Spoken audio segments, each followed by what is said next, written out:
Islamabad United और Quetta Gladiators का match जो है वो HBL PSL का 8वां मैच लाहौर कज़ाफ़ी स्टेडियम में खेले जाने वाला ये 5वां मैच था। और इस मैच में आज कोयटा ग्लैडिएटर्स ने बिल्कुल पीछा करते हुए मुल्तान सुल्तान्स का अपना तीसरा मैच जो है वो जीत लिया।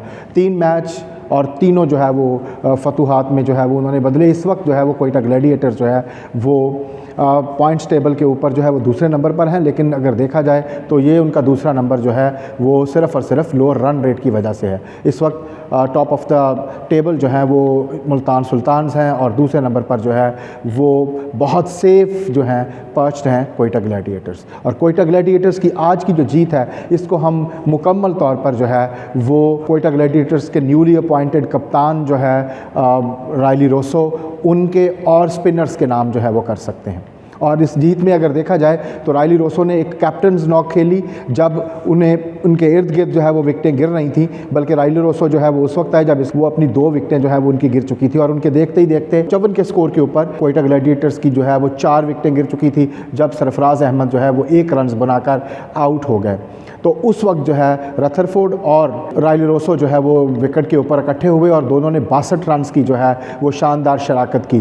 रथरफोर्ड को देखा जाए तो उन्होंने अपनी नेचुरल इनिंग्स की, वो हार्ड हिटिंग जो है वो बैट्समैन हैं और उन्होंने अपनी वही इनिंग्स खेली जिसके लिए वो जाने जाते हैं। लेकिन रायली रोसो जो हैं वो दूसरी तरफ जो है गर्चे के हिट जो है वो कर रहे थे बॉल को, लेकिन वो बहुत कॉशन के साथ खेल रहे थे और वक्त की ज़रूरत भी यही थी। उनके 54 रन ने मैच का नक्शा जो है वो बड़ी हद तक बदल दिया था। जब 116 रन के ऊपर रायली रथरफोर्ड जो है वो नसीम शाह की एक नहायत ही खूबसूरत गेंद के ऊपर जो है वो आउट हुए, उस वक्त जो है वो कोयटा ग्लैडिएटर्स को ख़तरे से निकाल कर बाहर ला चुके थे।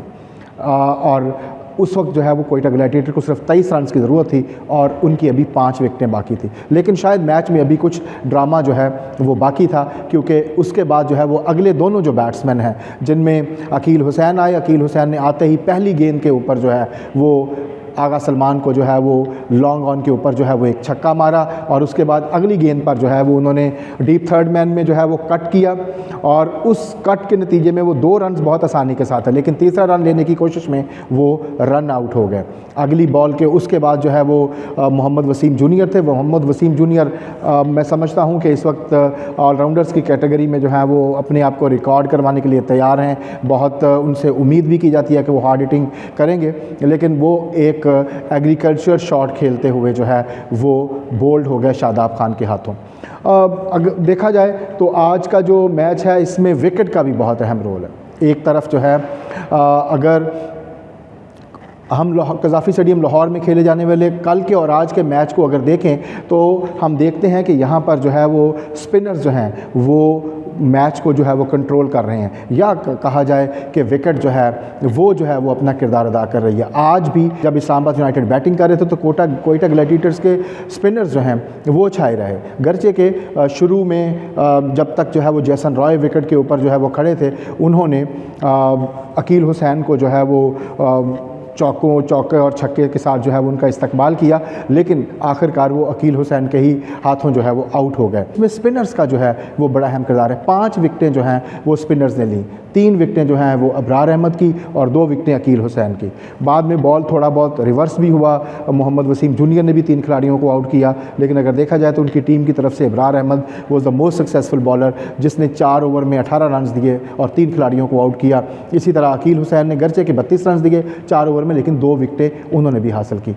तो विकेट जो है वो कुछ ना कुछ रोल प्ले कर रही है। कल बाबर आजम लोग जो है वो जब पेशावर ज़ल्मी पहली इनिंग्स में उन्होंने सिर्फ जो है वो 155 के करीब जो है वो रन्स कर सके, तो उस वक्त भी जो है वो पहले इनिंग्स में खेलना जो है वो मुश्किल हो रहा था। गर्चे के दोपहर का मैच था, इसलिए बाद में जो है वो ड्यू ने इतना रोल प्ले नहीं किया, लेकिन फिर भी विकेट जो है वो सीधी हो गई और बाद में टीम को जो है उसको चेस करते हुए इसका मसला नहीं हुआ। आज के मैच में चूँकि ड्यू का फैक्टर भी था तो शायद ये मैच ज़्यादा इंटरेस्टिंग होता। गर्चे 138 रन किए थे, लेकिन मैच फिर भी जो है वो 19वें ओवर तक गया। लेकिन ड्यू का भी हमने बाद में देखा कि रस्से के साथ जो है वो मैदान में से जो है वो घास पे से जो ड्यू है उसको जो है वो किसी हद तक जो है वो साफ़ किया जा रहा था, लेकिन दैट मीन्स कि that played a role. Wicket किसी हद तक जो है वो सीधी हो गई और उन्होंने जो है वो उनको रन्स करने में जो है वो आसानी हुई। लेकिन ओवरऑल अगर देखा जाए तो कोयटा ग्लैडिएटर्स जो है they are going great guns. उनका वो जो मोहम्मद आमर ने कहा था कि हम जो है इस टूर्नामेंट की HBL PSL 9 की बेहतरीन बॉलिंग अटैक है, तो आज उन्होंने वो साबित भी किया क्योंकि उनके बॉलर्स ने 9 विकटें जो है वो हासिल की और दूसरी टीम को सिर्फ 138 रन पर आउट किया। इस्लामाबाद यूनाइटेड को कुछ चीज़ों पे काम करने की ज़रूरत है क्योंकि उनके ऑलराउंडर जो हैं वो उस तरह से जो है वो चीज़ों को आज नहीं कर सके। स्कोर भी थोड़ा किया, गरचे के उनकी तरफ से जो है वो 5 बैट्समैन जो हैं वो उन्होंने अच्छी इनिंग्स बनाई, लेकिन उसके बावजूद जो है वो अपनी टीम को बड़ा स्कोर करने में नाकाम रहे। तो इस तरह से अब कोयटा ग्लैडिएटर्स जो है वो इस साल के कंटेंडर्स में शामिल हैं, मुल्तान सुल्तान के साथ जो इस वक्त टेबल को टॉप कर रहे हैं, और बाकी 4 टीमें जो हैं जिसमें लाहौर कलंदर्स और कराची किंग्स जो हैं एक मैच के साथ जो है वो एक जीत के साथ जो है वो इस वक्त जो है वो दूसरे और तीसरे और चौथे नंबर पर हैं। जबकि अगर देखा जाए तो पेशावर ज़ल्मी जो है वो तो इस टेबल के सबसे नीचे पेंदे में 6ठी पोजीशन के ऊपर बगैर किसी पॉइंट के मौजूद हैं। कल पेशावर ज़ल्मी और मुल्तान सुल्तान जो है वो मुल्तान में टकराएंगे। देखते हैं कि क्या पेशावर ज़ल्मी की वो जो हारने की जो रीत है वो कल ख़त्म हो पाती है कि नहीं। Naeem Niazi, APP sports, Lahore.